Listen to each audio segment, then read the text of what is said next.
তাপসের কথকথায় আপনাদের সকলকে স্বাগত। কথকথায় আজ পড়ব সুসাহিত্যিক সুকুমার রায়ের লেখা একটি কবিতা।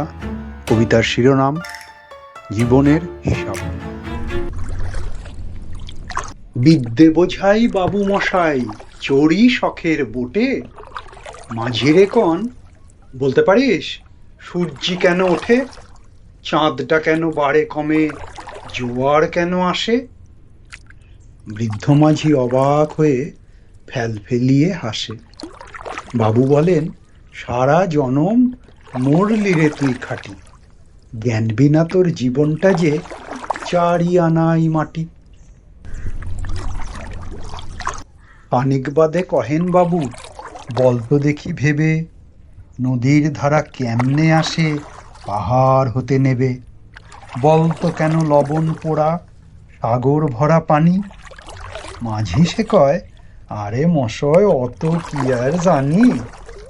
বাবু বলেন, এই বয়সে জানিস নেও তাকি, জীবনটা তোর নেহাত খেলো, অষ্ট আনাই ফাঁকি।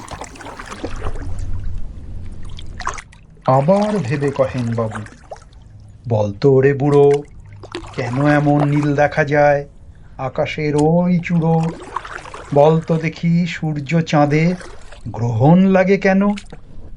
বৃদ্ধ বলে, আমায় কেন লজ্জা দেশেন হেন। বাবু বলেন, বলবো কি আর বলবো তোরে কিতা, দেখছি এখন জীবনটা তোর 12 আনাই বৃথা।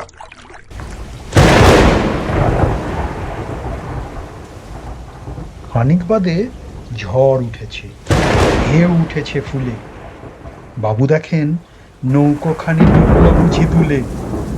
মাঝিরে কন, এ কি আপদ ওরে ও ভাই মাঝি, ডুবলো নাকি নৌকো এবার, মরবো নাকি আজি। মাঝি শুধু হয়ে, সাঁতার জানো? মাথা নাড়েন বাবু। মূর্খ মাঝি বলে, মশাই এখন কেন কাবু, বাঁচলে শেষে আমার কথা হিসেব করো কিসে, তোমার দেখি জীবনখানা 16 আনাই নিছে।